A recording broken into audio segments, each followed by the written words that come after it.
Hello everyone, I'm Shirley Williams and I'm the chair of Stockport District Mind. It seems very strange to be doing this way, and it would have been great if you'd all been able to come to Stockport to Bredbury Hall, and we could have met up and made a connection. However, that is not possible for us at the moment, so I will do my best. This is very new to me, doing Zooms this way, although I seem to spend an awful lot of time on Zooms. I've been the chair at Stockport Mind for a number of years now, and prior to that, I worked in social services in a whole variety of roles, including a very senior manager. And I now am still employed, and I do a variety of safeguarding work, particularly around vulnerable adults. Stockport Mind began as an organisation in 1970. It wasn't called Stockport Mind at that particular time. It was a mental health organisation that began entirely run by volunteers, including one of them who was actually a social worker in Stockport at the time, a woman psychiatrist, which was fairly unusual at that time, and a number of other local women who worked in various health, I think in police, and a number of other jobs, who had concerns that people were not being served well by mental health services. That woman was called Betty Adshead, who led that service at that particular time. And Betty went on to be noted as Stockport's Woman of the Year. I can't exactly remember the exact date when it was, but she was a great optimist and a great belonger to organisations, a great driver of people getting together. She liked to party.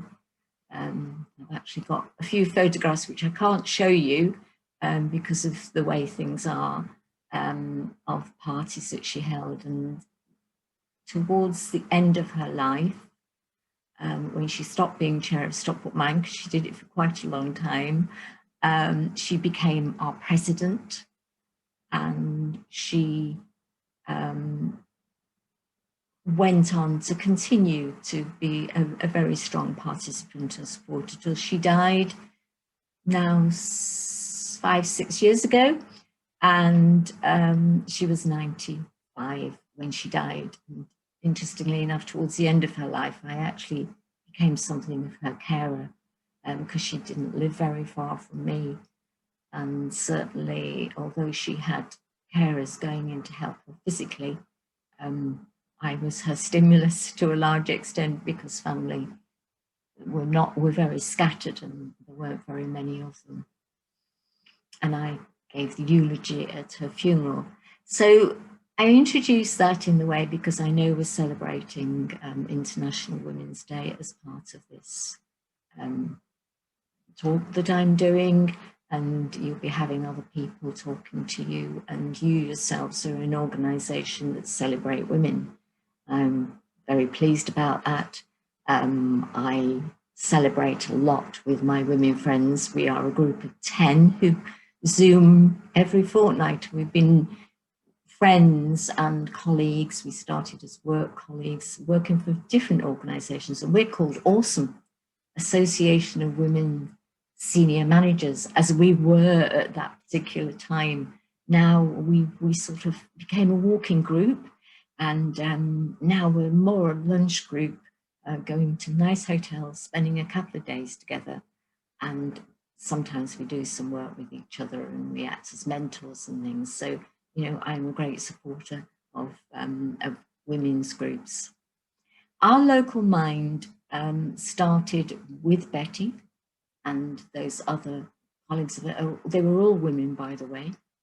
And I know that National Mind started much earlier, but they weren't called National Mind in the early days. But they were also originally led by a woman.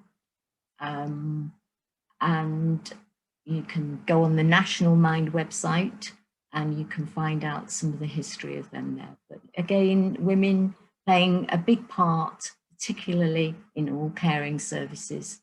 But it's interesting that, you know, within Mind, National Mind, with our local Mind, it's been a celebration of women. And we do have some men and we do have male staff. We have 9 staff. We're a very small Mind, and we're a very hard up Mind.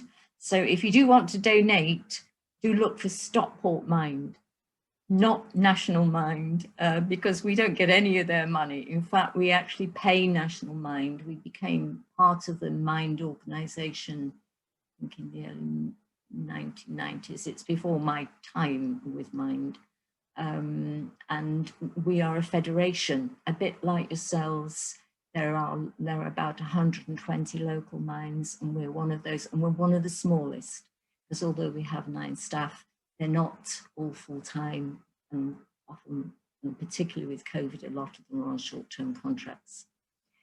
The services that we run are, well, we have 40-odd volunteers, so we have a big coordination of volunteers, and something like over 70% of our volunteers used to be users of mental health services, not just ours, but other services, and some of them have had serious mental health problems in the past.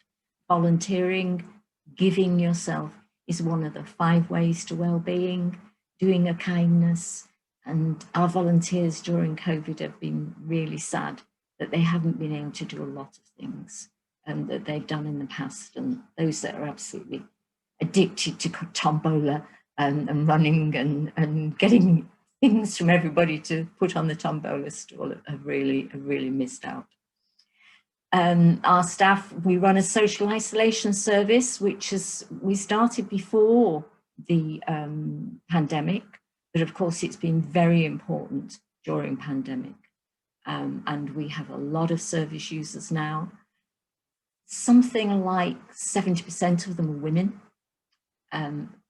Many of them are of the older age group, although the original service we ran with Age UK, and they were doing a lot of the older people, obviously. We've got some young people, we've got some single mums who are on that service, using that service. And what's happening at the moment is that we are phoning them very regularly. They are not people who wanted to come and join groups. So interestingly, with persistence and with having a regular phone call, sometimes more recently from volunteers, we've been able to give volunteers phones so that people are getting a more regular phone call. And some of them are starting to say, it'd be nice to all go out for a walk, wouldn't it? Or I'd like to walk with you when the pandemic's over, or I would like you to visit me. Whereas in the past, people have been very reluctant for that. We run a carers service.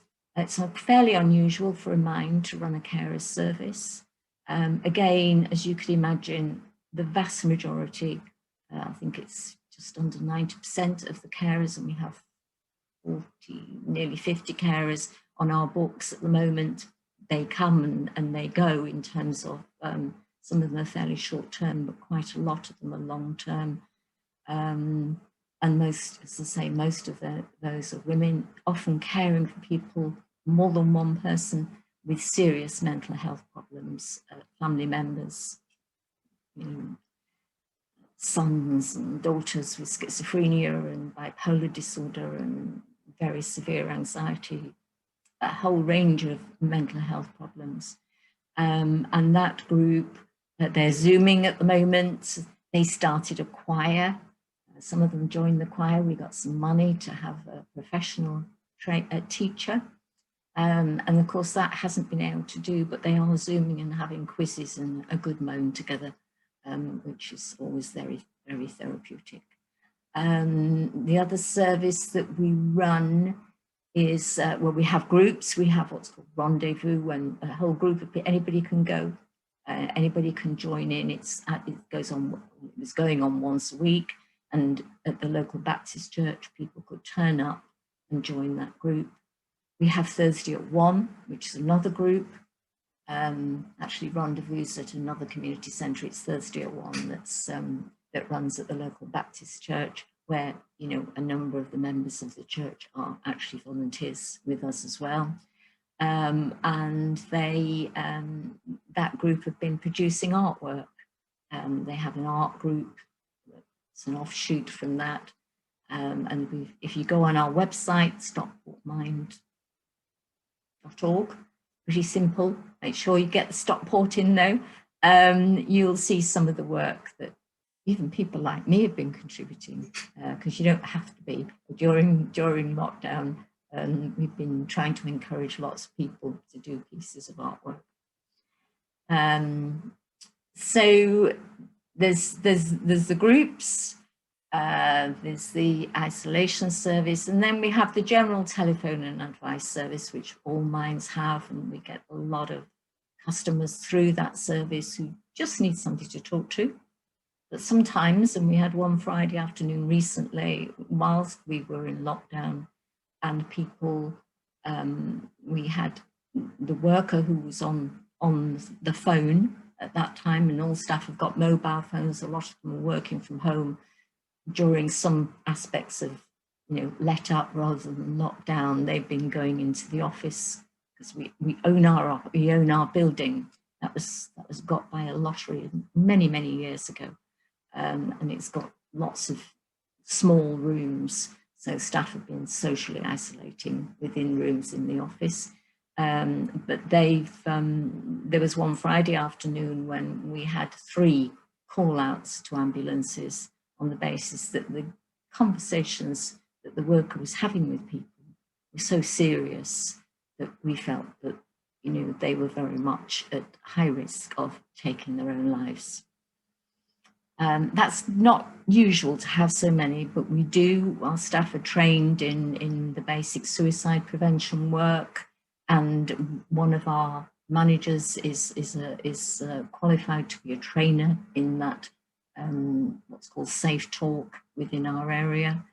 We do a lot of training. We work with a number of companies, and we've just started a new project, which is called Wellbeing at Work, and we're working with some companies, both to offer some training, particularly to managers, but also to provide a sort of insurance that they can buy into with us, where we will be able to provide counsellors to some of the people that they refer to us, and they would pay a monthly fee, a bit like a health insurance, but this time for mental health.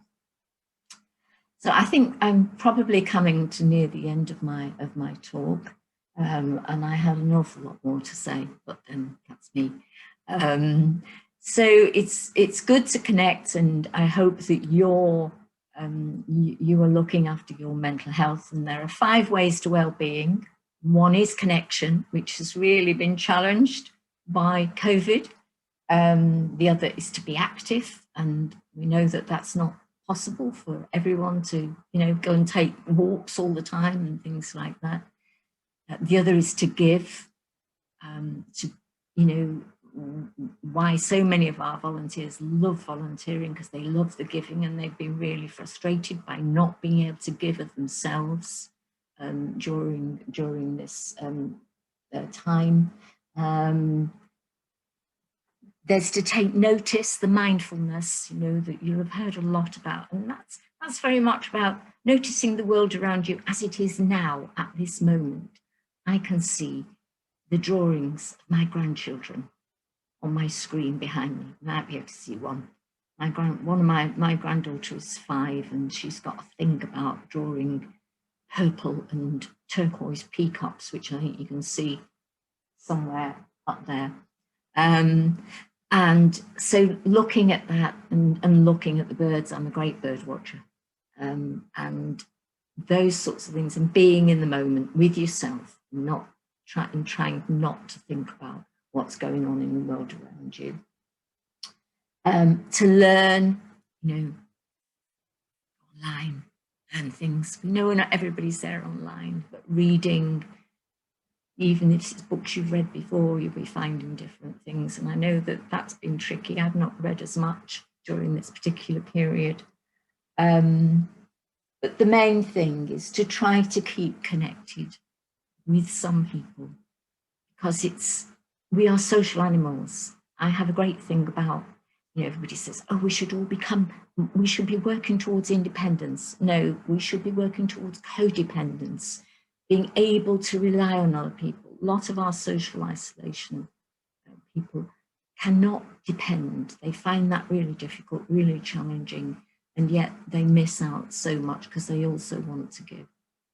So I think that's me.